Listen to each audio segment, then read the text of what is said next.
What's up, guys? It's me, aka Rakxm. Welcome back to Rakxm Reviews. Today we're revisiting something we haven't been to in a long time, and that is the MCU. So, we've covered, well, pretty much everything up to date, all the films at least.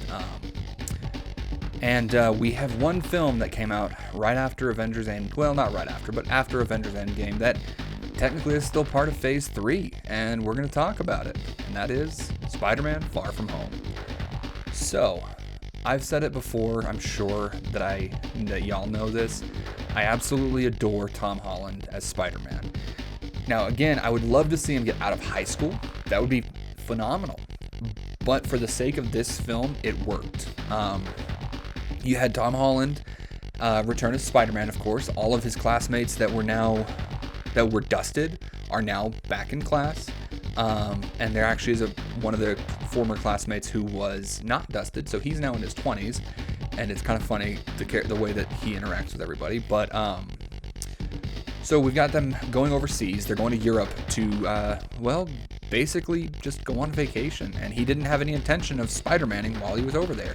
But as fate would fuck him, he has to do some Spider-Manning while he's overseas. We find out about this massive threat called the Elementals.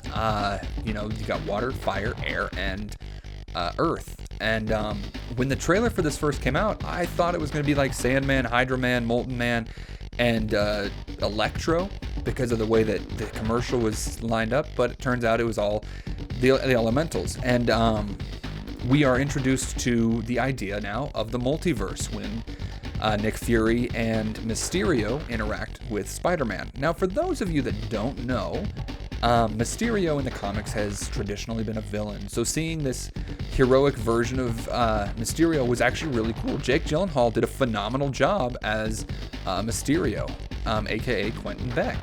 And so we're introduced to the idea that there's a multiverse where Mysterio came from an alternate reality, chasing after the Elementals who come and they destroy universes.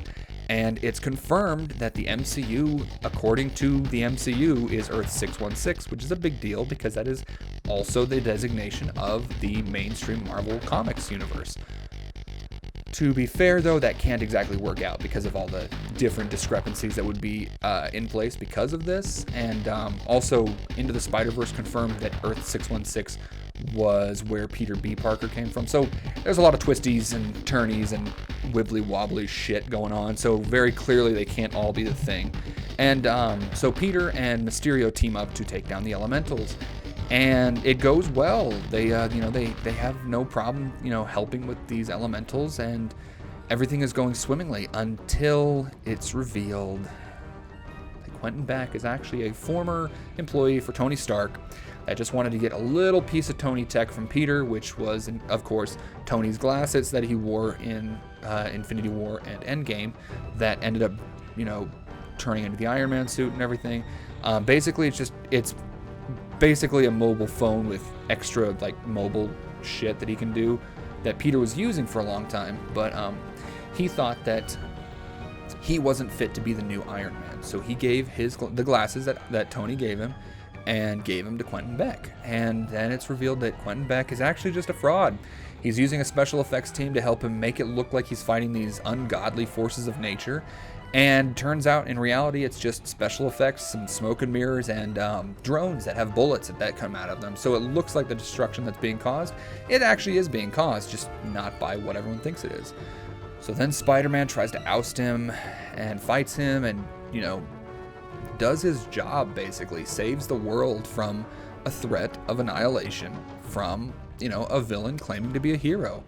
And everything goes well. He beats him on the London Bridge, Quentin Beck tries to shoot him and ends up killing himself. And it's really sad because, honestly, Jake Gyllenhaal as Mysterio was phenomenal. I would have loved to see him in another film, but he killed himself. And what ends up happening next,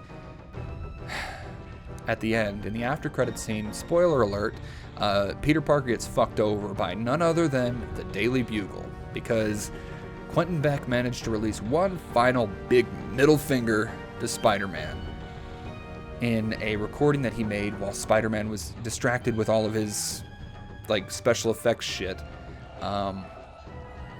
and basically tells the world that Spider-Man went crazy and is trying to kill people. And that gets revealed on national TV from the Daily Bugle's now, digital service that's headed up by none other than J. Jonah Jameson, played by the fucking amazing guy that always should play J. Jonah Jameson, played by J.K. Simmons, the only person that should ever play a live-action version of J. Jonah Jameson. So, with all of the story aside, everything that just happened I talked about, I want to very much say how much I enjoyed this film. You got to see Peter Parker be Spider-Man. He built his own new suit out of nothing. Like, he straight up made his own suit in this one. Given he used a lot of Tony's tech to do it, but it was done in such a way that he was figuring out how everything worked, how to make it work out for him. And his new suit looked phenomenal. We had honestly one of the best Spider-Man scenes I've ever seen. And I've seen everything. I've seen all the Spider-Man movies to date. One of the best live action sequences with a Spider-Man character in it is the fight between Peter and Mysterio, when Mysterio is using all of his special effects to try and stop Peter.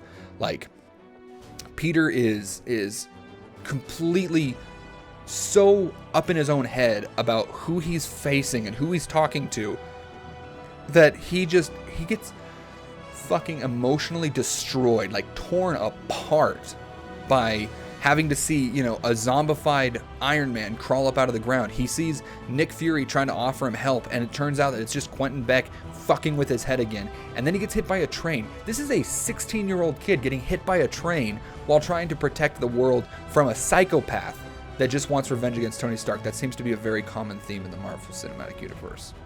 Neither here nor there, but just the way they do everything. Like, there's a lot of symmetry. It's a lot of beautiful symmetry, a lot of beautiful special effects that they use just to create this scene of sheer horror for Spider-Man. Like, there's a sequence where he's in a school. There's a sequence where he's facing off against a myriad of mirrors of himself, and it's, in my opinion, one of the most visually beautiful scenes in any film I've ever seen, let alone a Marvel cinematic film. Like, not even just superhero films as a genre, just in general, it was a very beautiful scene.